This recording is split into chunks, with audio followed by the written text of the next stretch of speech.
घर, जहाँ दिन भर के थकान के बाद हमें सुकून मिलता है। क्या हो अगर वो घर ही सुकून की जगह मनुष्यत से भरी हो।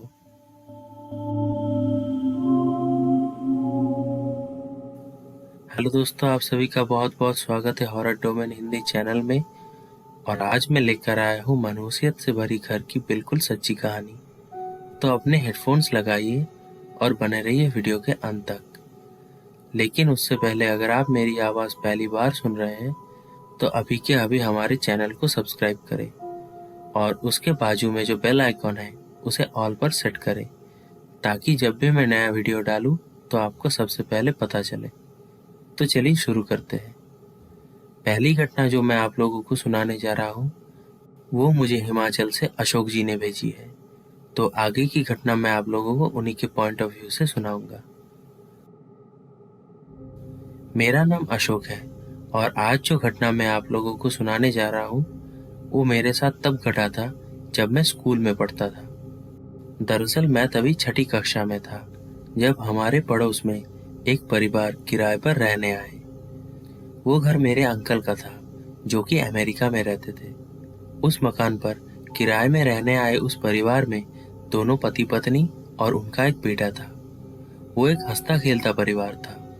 उनका बेटा मेरे स्कूल में एडमिशन लिया था। हम लोग एक ही क्लास में पढ़ते थे। इसी वजह से कुछ ही दिनों में हमारी गहरी दोस्ती हो गई। इन सब के चलते एक दिन मेरे पापा का ट्रांसफर दिल्ली हो गया।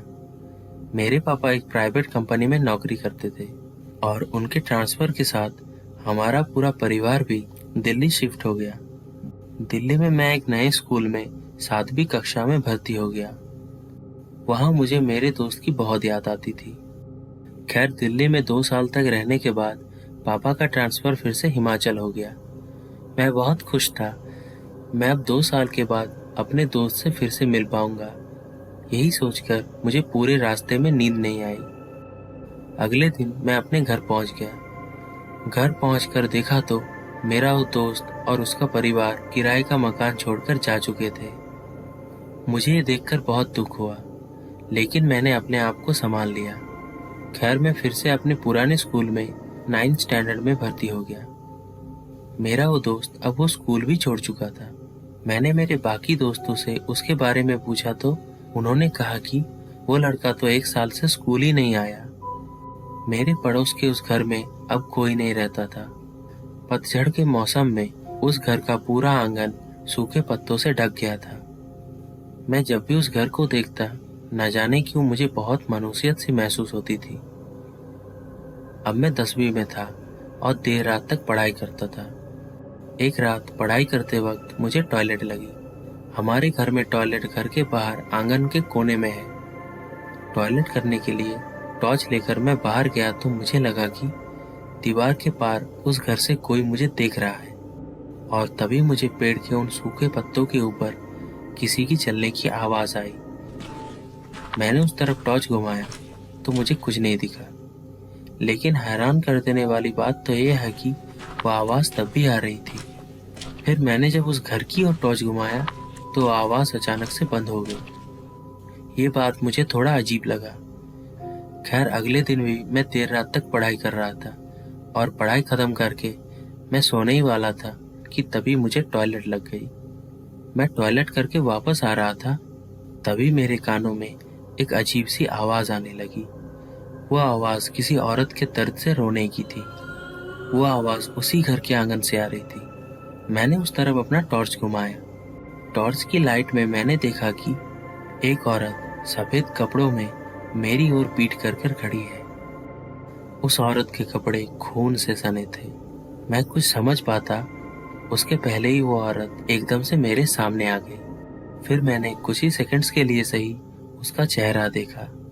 और मैं सच बता रहा हूँ, मैंने इतना भयानक चेहरा अपनी पूरी जिंदगी में कभी नहीं देखा। उस औरत का चेहरा बहुत ही ज्यादा कटा फटा था और उसके चेहरे के बीचों बीच एक बहुत बड़ा घाव का निशान था। और तो और उस औरत की आंखें बाहर आ रही थी। ये मंजर इतना दिल दहला देने वाला था कि मेरी चीख निकल गई और मैं चीखते चिल्लाते हुए भागकर अपने कमरे में आ गया। मेरी आवाज सुनकर पापा नींद से जाग गए और मेरे कमरे में आकर मुझसे पूछा कि क्या हुआ अशोक? इतनी रात को तुम इस तरह शोर क्यों मचा रहे हो? मैंने रोते हुए पापा को पूरी घटना बताई, लेकिन मेरे पापा तो मुझ पे ही गरियाने लगे। गरियाते हुए उन्होंने मुझसे कहा कि इतनी रात तक अगर तुम उल्लू की तरह ऐसे ही जागते रहोगे तो तुम्हें भूत क्या बहुत कुछ दिखेंगे।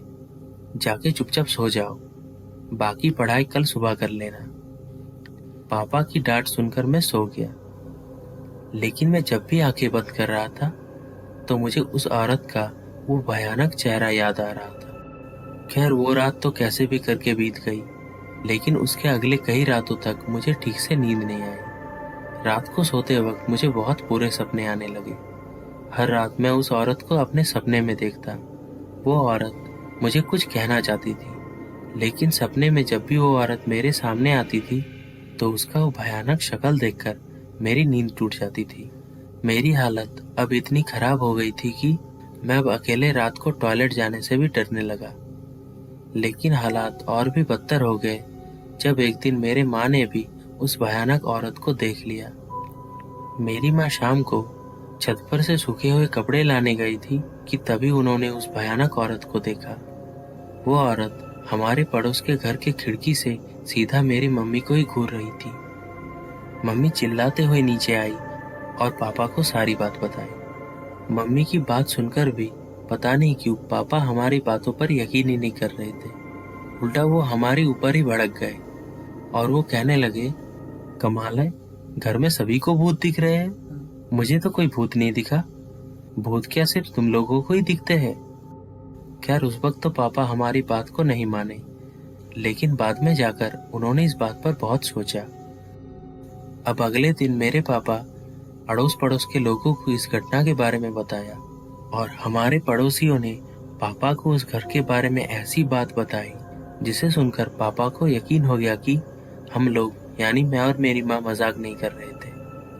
पड़ोसियों ने पापा को बताया कि हमारे परिवार के दिल्ली जाने के बाद से ही उस घर में जो किराएदार रहता था उसके साथ उसकी बीवी का बहुत झगड़ा होने लगा। दिन ब दिन वो झगड़ा बढ़ते ही गया और एक दिन तो पानी सर के ऊपर चला गया। उस किराएदार ने अपनी बीवी को एक कुल्हाड़ी से उसके चेहरे पर वार किया और उसे मौत के घाट उतार दिया। उसके बेटे को नाना के घर पहुंचाकर वो आदमी अब जेल में है। और तो और उस घटना के 6 महीने बाद एक दूसरा किराएदार भी उस घर में रहने आया था, लेकिन शायद वो उस औरत की अतिरिक्त आत्मा ही थी जिसने उस किराएदार को उस घर में टिकने नहीं दिया। अगले दिन ही उसे बोरिया बिस्तर बांधकर उस घर को छोड़ना पड़ा। इस घटना के बाद से ही उस घर में आज तक कोई रहने को नहीं आया। ये सारी बात पापा ने आकर मेरी मम्मी को बताया और अगले दिन मम्मी ने नाना जी को फोन पर सारी बातें बताई। तो मेरी मम्मी की बात सुनकर मेरे नाना जी ने बताया कि बेटा ये सब चीज़ों को ज़्यादा दिनों तक नज़रअंदाज नहीं करना चाहिए और जितनी जल्दी हो सके उस घर में एक हवन करवाओ ताकि उस अतृप्त आत्मा को मुक्ति मिले। नाना जी के बताने के 2 दिन बाद ही मेरे पापा एक अच्छे पंडित को बुलाकर उस घर में हवन करवाया। सिर्फ मेरे पापा और वो पंडित ही उस घर में घुसे थे। हम लोग की उस घर में जाने की हिम्मत नहीं हुई और हवन खत्म होने के बाद पापा ने हमें कुछ बातें बताई। पापा ने कहा कि जब उन्होंने उस घर में कदम रखा तभी उनको मानूसियत सी महसूस होने लगी।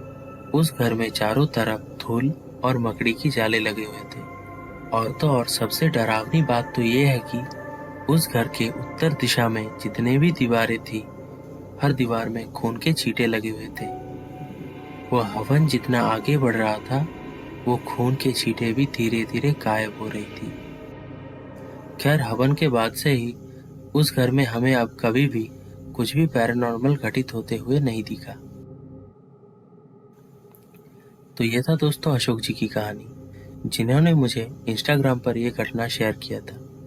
अगर आप भी अपनी आप बीती इस चैनल के थ्रू सबको सुनाना चाहते हैं तो आप भी हमें इंस्टाग्राम पर अपनी कहानी भेज सकते हैं। इंस्टाग्राम का लिंक मैं नीचे डिस्क्रिप्शन में दे दूंगा। इस घटना के बारे में आपकी राय आप हमें कमेंट्स में बताइए। अगर आपको ये वीडियो अच्छा लगा तो लाइक करें, अपने दोस्त और फैमिली के साथ इस वीडियो को शेयर करें और ऐसे ही रोचक और सच्ची डरावनी घटना सुनने के लिए हमारे चैनल को सब्सक्राइब करें। आप चाहे तो हॉरर डोमेन हिंदी का टेलीग्राम चैनल भी ज्वाइन कर सकते हैं। टेलीग्राम चैनल का लिंक मैं नीचे डिस्क्रिप्शन में दे दूंगा। मिलते हैं आपसे अगली वीडियो में कुछ और सच्ची कहानी के साथ। तब तक के लिए जय श्री कृष्ण।